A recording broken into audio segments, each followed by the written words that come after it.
The Nimrod Castle, which translates as Castle of the Large Cliff, is an astonishing ancient fortress.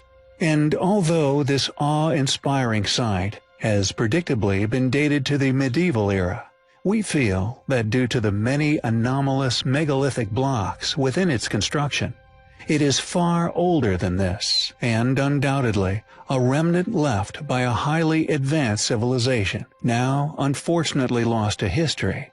This due to academia's funded and often deliberate ignorance. Many of the oldest blocks present within the structure, for example, are all upwards of 10 tons, with some of the heaviest recognized as being over 40 tons in weight. How modern curators and academics alike can attest to these ruins having been created by our tremendously less capable medieval ancestors, we feel, is preposterous. According to those in the so-called know, the fortress was created from scratch during the Ayyubid dynasty, placed within the 12th and 13th centuries. The dynasty undoubtedly existed, this we do not deny. We also do not disagree with the posit that the dynasty ruled large parts of the Middle East during these centuries. However, we suspect that just like the many other unexplainable ancient advanced ruins found throughout the world, these more recent ruling ancestors, and indeed the large array of ancient artifacts which they left, creating an archaeological legacy, has been used to conveniently date and explain this miraculous structure away, avoiding the controversial truth which is clear for all to see. The fortress is situated on the southern slopes of Mount Hermon, upon a ridge that rises over 2,600 feet above sea level, overlooking the Golan Heights. We feel that due to its strategical location, much of the structure was rebuilt upon. This task completed with the purpose of guarding a major access route. We believe that upon the leader of this dynasty, Al-Aziz Uthman, discovering the enormous, impenetrable polygonal masonry still in existence within the walls of the site, that were left by a people who, at some point within antiquity, mysteriously vanished. This leader made the logical decision to build upon the impressive remnants, with these walls being reused, utilized for a more modern fortress. This second phase, predictably made with far smaller blocks, and thus can be easily explained as medieval architecture. A fortress could have indeed been its original purpose, this due to its strategically placed location. Indeed, other ancient, advanced, seemingly impenetrable fortresses can be found in other places within the world, such as Sacsayhuaman, although its true grandeur or its initial advanced builder's intention for the structure may take tremendous, meticulous alternative research to eventually unravel. Furthermore, intriguingly, the enigmatic yet highly recognizable shape of this initial stonework is also present at another site, possibly a number of other sites, although in particular within Jerash, a site currently claimed as Roman. Who built the fortress of Nimrod? How can academia claim that this site was built by the Ayyubid dynasty, while another ruin, unquestionably constructed with the same form of megalithic blocks, seemingly dating for the same era, be that of the Romans? We feel that these two sites, each containing the same building features, yet claimed as completely different civilizations' work, both placed within our more recent history, yet in vastly different centuries, is clear evidence of academic fallacy, evidence of their explanative contradictions when it comes to the many currently controversial ancient ruins of Earth. Nimrod Fortress is yet another jewel in the crown of a civilization currently lost to history. It is undoubtedly highly compelling. We have previously covered the astonishing ancient fort known as Sigiriya that can be found within Sri Lanka, an ancient sanctuary once constructed atop an enormous geological feature. Such an incredible feat in architectural engineering is clearly testament to our distant ancestors' past capabilities. with an entire ancient settlement once constructed around its base. This ancient fort provided such high levels of security, it would have been an obvious choice for re-inhabitation.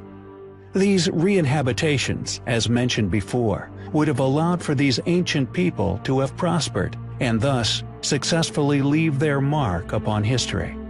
However, these more modern lodgers have been attributed as the builders of said sites, regardless of any explanation as to how remaining absent. Another of these intriguing forts is known as Harihar Fort. Found within India, this ancient fort also displays many of the telltale signs we often look for to indicate whether an ancient ruin is actually far older than modern academia are claiming, with a staircase once effortlessly and precisely cut into the sheer rock face, intriguingly absent a support brace that was once also attached to the rock face. Atop the fort, numerous caverns once carved out of the formation, along with a number of ancient stone structures that, although we feel were also left by lost civilization, were possibly left by a later inhabitation than the original construction.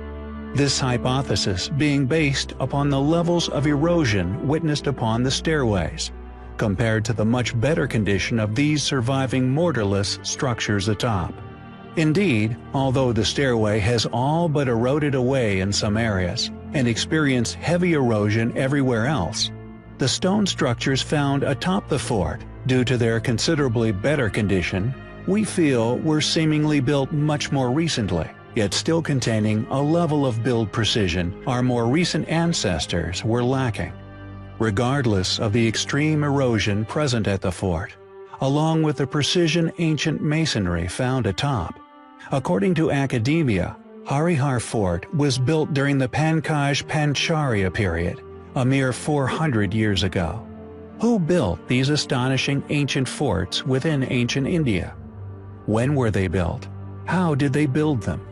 With so many unexplained anomalies, along with the vast array of academic contradictions, we find Harihar Fort highly compelling.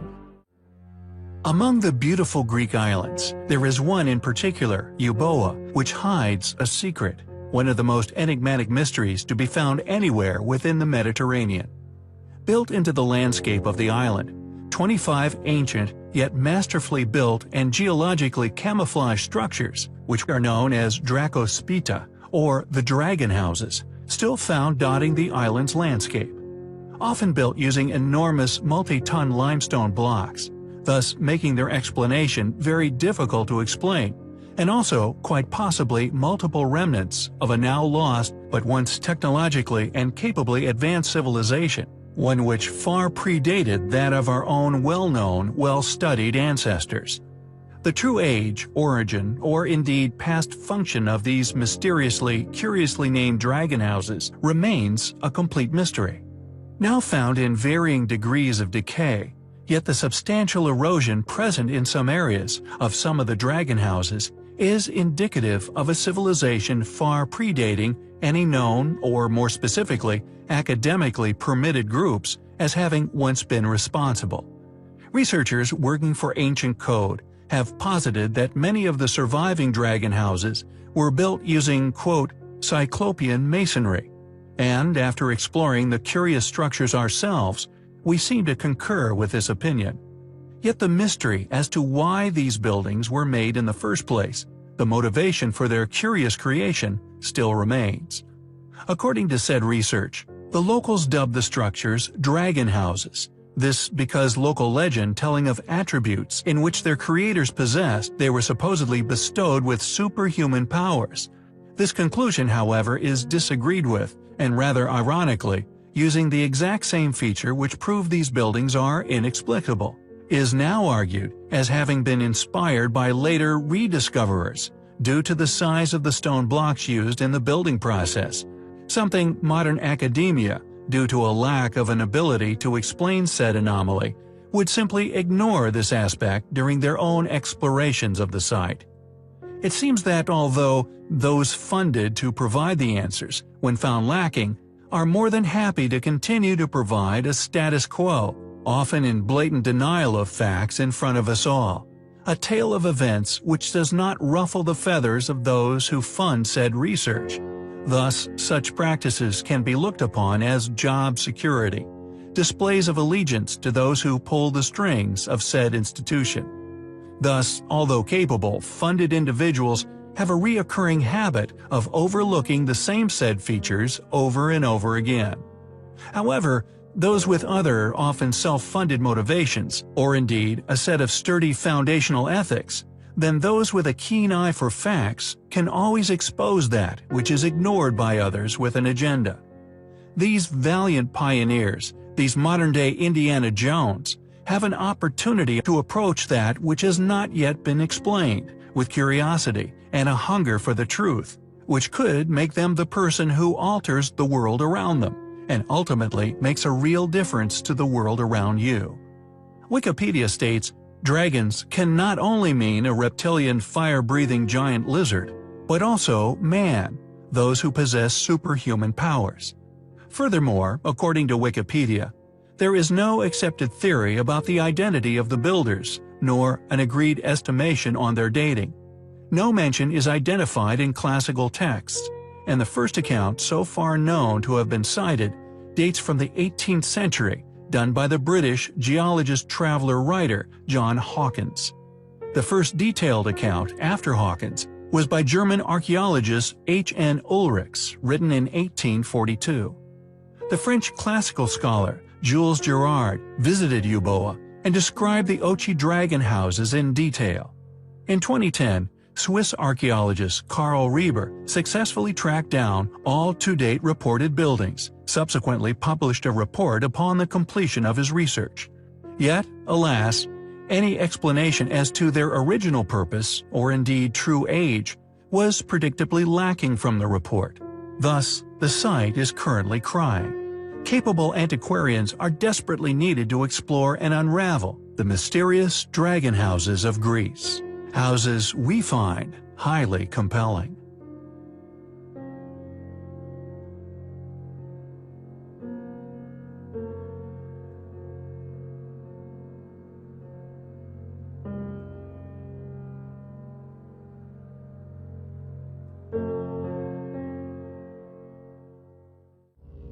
Many of the most astonishing feats of ancient engineering are often avoided by historians, with many historical research materials absent their existence, due to their unexplainable origins.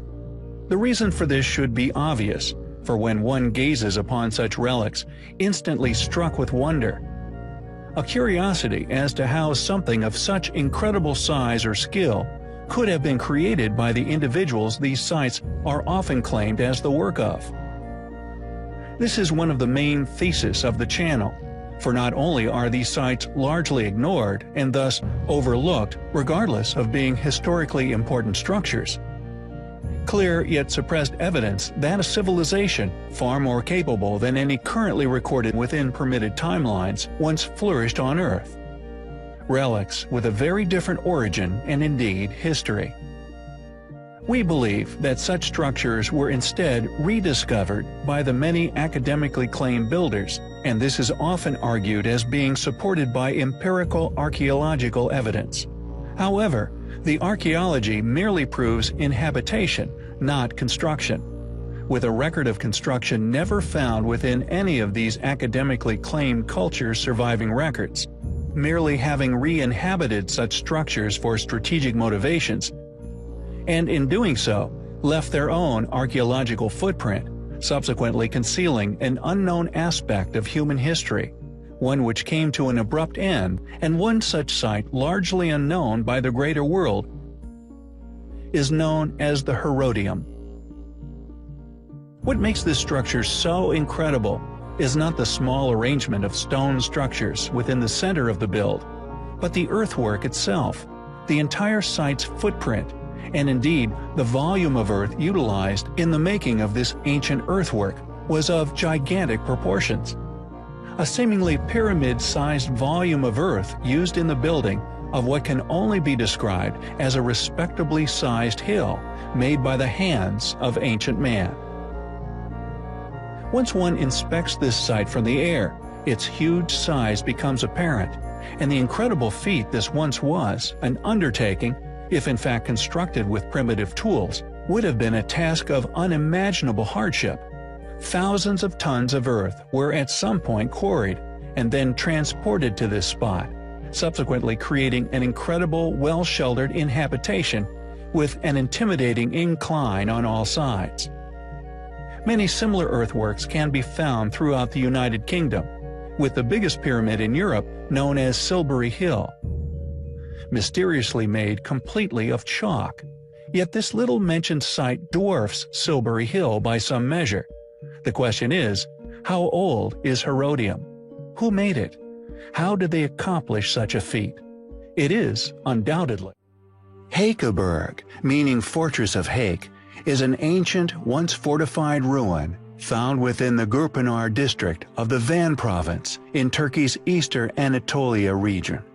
It was used by Urartian kings as a fortress during the 8th century BC.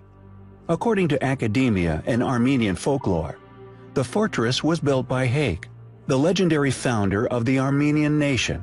It was situated close to the site where he slew the invading Babylonian king Bel, who, according to said legends, was in fact an ancient giant.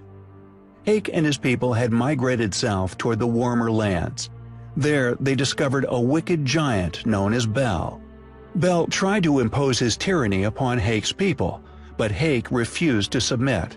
Hake eventually rose up and defeated Bel in what has become known as the Battle of Giants.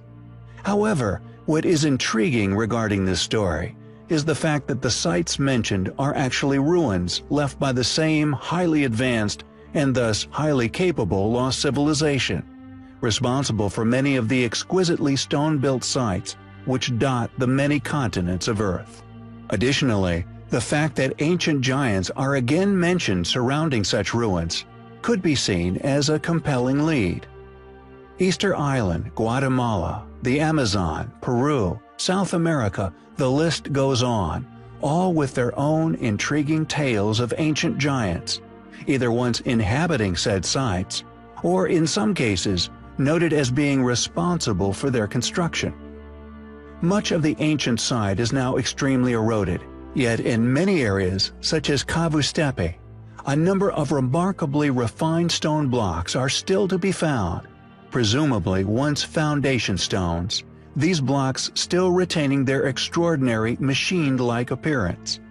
These blocks were so perfectly carved, we can only replicate such levels of accuracy using modern-day technologies. The question is, how did a civilization so far back within known history create so many stones cast to the same degree of precision? What's more, these masterfully and mysteriously created stones are seemingly placed upon an even older site, one clearly of an even greater antiquity. Were these newer stone blocks actually robbed stonework from another area of the structure? These blocks then used by a later civilization to build upon these ruins? Are we actually looking upon two lost ancient civilizations' work in ascending order? Rather like what we have postulated later covered the enormous skeletal blocks of the Great Pyramid. Were these sites actually the work of a lost civilization of ancient giants? Or are all these separate accounts of the same beings found all over the world a mere coincidence? With so many sites and legends attached thereof, telling the same thing, it is only a matter of time before the truth is proven beyond doubt. Scotland is a country which holds many mysterious tales of ancient beings who were said to once dwell within the astonishingly beautiful Highlands. From fairies to ancient sea monsters, many a legend is said to be found here, including the odd piece of compelling evidence to back up such claims. However, our next Scottish mystery of focus is abundant with evidence. In fact, the evidence left surrounding this mysterious ancient technology is actually the mystery itself. Over 200 years ago, archaeologists exploring the ancient ruins found to dot the rural countryside began to notice a remarkable characteristic of about 60 mysterious structures found dotting the Scottish Highlands. made using rocks with no mortar. Instead, the rocks on the outer layer of these structures, upon completion, went through an as-yet unknown process of vitrification. The builders of these extreme ancient forts were somehow able to heat the stones to such a degree that the outer layer actually turned to glass, fixing the stones in place and making them virtually impenetrable to erosion, meaning that the true age of these miraculous structures may be far, far older than we are led to believe. Although for the first 250 years of study, these forts were presumed to have been exclusive to Scotland, thanks to the results of the research, they have actually begun to turn up in other regions of the world, most specifically Western Europe. With such overwhelming evidence in the face of adversity, academia, it would seem, have reluctantly been resigned to agreement with the extremely controversial facts displayed within these ancient stone forts. Quote, "No lime or cement has been found in any of these structures, all of them presenting the peculiarity of being more or less consolidated by the fusion of the rocks of which they are built. This fusion, which has been caused by the application of intense heat, is not equally complete in the various forts, or even in the walls of the same fort. In some cases, the stones are only partially melted and calcined. In others, their adjoining edges are fused so that they are firmly cemented together. In many instances, pieces of rock are enveloped in a glassy enamel-like coating, which binds them into a uniform whole, and at times, though rarely, the entire length of the wall presents one solid mass of vitreous substance. It is not clear why or how the walls were subjected to vitrification." End quote. Although the explanation put forward after examining these facts could be seen as a desperate attempt to continue to deny the existence of a highly aware, highly capable, intercontinental, ancient civilization, which once flourished here on our planet. Who built these forts? What clearly advanced yet ancient heat technology did they use to turn the outer casing stones to glass? With the pace of such discoveries being revealed to the world increasing, it is only a matter of time before we find out.